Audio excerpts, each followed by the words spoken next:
While Western architectural ambitions remain hyper-focused on breaking vertical records with glass skyscrapers, a far more surreal engineering arms race has quietly dominated the East: the construction of godlike, mega-scale monuments. For the past 2 decades, Chinese regional governments and private developers have poured hundreds of millions of dollars into carving gargantuan bronze and stone titans directly into mountainsides and city skylines. From the 128-meter Spring Temple Buddha that completely dwarfs the Statue of Liberty, to massive deified generals towering over urban parks, these structures were built not just as tourist attractions, but as overwhelming symbols of cultural dominance and economic power.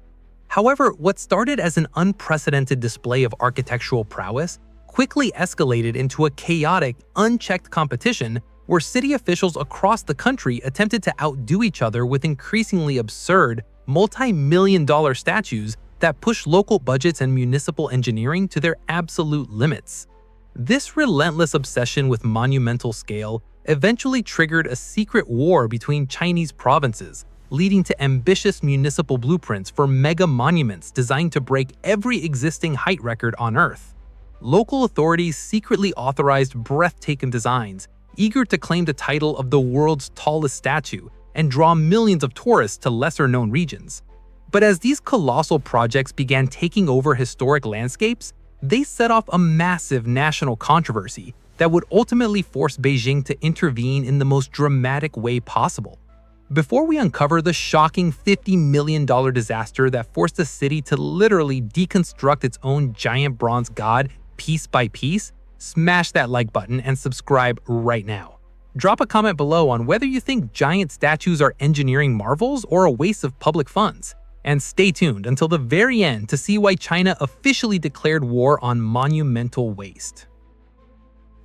To understand the sheer magnitude of this monumental obsession, one must look at the staggering engineering feats that paved the way for China's era of megastatues. In Henan province, engineers spent over 6 years and tens of millions of dollars constructing the Spring Temple Buddha, an unbelievable 128-meter copper giant that sits atop a lotus throne, bringing its total structural height to a breathtaking 208 meters. To put that into perspective, this single monument is more than double the height of the Statue of Liberty and required over 1,100 individual copper castings welded together with pinpoint mathematical precision.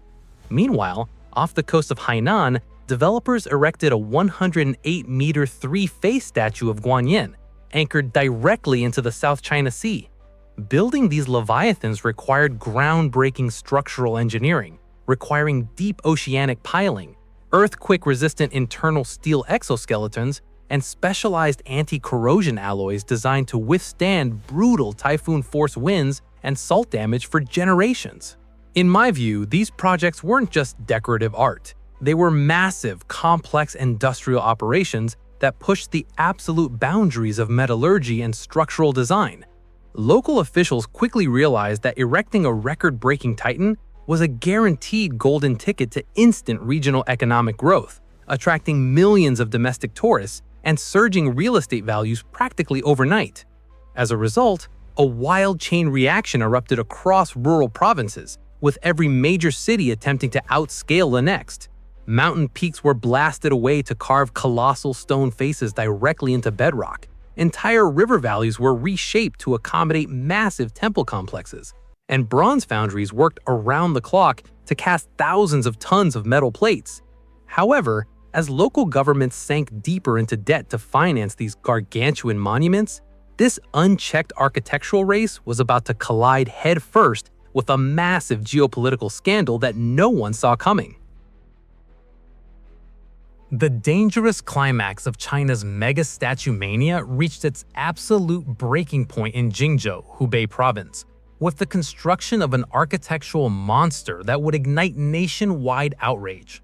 Determined to dominate the regional tourism sector, local developers authorized the creation of a staggering 57-meter bronze colossus depicting Guan Yu, an ancient legendary general deified as the god of war. Standing atop an 80,000 square foot museum designed to look like a massive ancient battleship, The gargantuan titan was clad in over 4,000 individual bronze plates, weighing a crushing 1,200 tons. To make matters worse, the heroic general held a giant 40-ton bronze broadsword that alone stretched 70 meters high into the city skyline. However, the unchecked hubris behind this massive $26 million project quickly turned into an engineering and financial nightmare. Almost immediately after its grand opening, structural inspectors discovered that the immense weight of the bronze leviathan was causing the underlying museum building to unalterably sink and crack under the load, as the entire complex had been built without proper environmental authorization or municipal planning permits. In my opinion, the fallout from this disaster completely exposed the dark underbelly of local government waste, sparking an unprecedented crackdown directly from Beijing. Horrified by the absurd financial negligence and the blatant disrespect for historical preservation laws, central government authorities stepped in and issued a strict national ban on all future useless mega-monuments and oversized statues. But the nightmare didn't end there. Because the towering statue of Guan Yu was deemed an illegal eyesore, the local municipality was forced to allocate an additional $24 million just to carefully dismantle the bronze titan, load it onto heavy industrial trucks, and relocate its thousands of metal plates to a remote suburb. Spending $50 million in total just to build and immediately destroy a giant god served as a catastrophic wake-up call for the nation. This high-profile failure marked the definitive end of China's golden age of monumental giant statues, forever changing how the country approaches grand-scale architectural investments. Following the nationwide crackdown on vanity monuments, the Chinese government enacted strict federal regulations prohibiting the construction of outdoor statues exceeding 50 meters in height, officially putting an abrupt end to the era of monumental religious and historical colossi. But rather than abandoning mega engineering altogether, Chinese planners made a strategic high-stakes pivot. Instead of pouring billions into silent bronze titans that offered little long-term economic utility, the nation redirected its staggering industrial capabilities toward hyper-functional infrastructure marvels. The same engineering brilliance, metallurgical mastery, and massive budget allocations that once built world-record statues were instantly channeled into construct megastructures of unparalleled utility. Sprawling sea-crossing bridges spanning tens of kilometers, massive hydroelectric dams capable of powering entire provinces, and deep mountain rail tunnels carved through impenetrable terrain. China proved to the world that true national strength isn't projected through giant hollow statues, but through the seamless integration of modern infrastructure that powers an economic empire. Ultimately, the rise and catastrophic fall of China's giant statues serves as a fascinating lens into the complex balance between cultural pride, economic ambition, and governmental restraint. The $50 million disaster in Jingzhou became a turning point in modern architectural history, proving that even the most ambitious megaprojects must respect structural engineering limits and fiscal reality.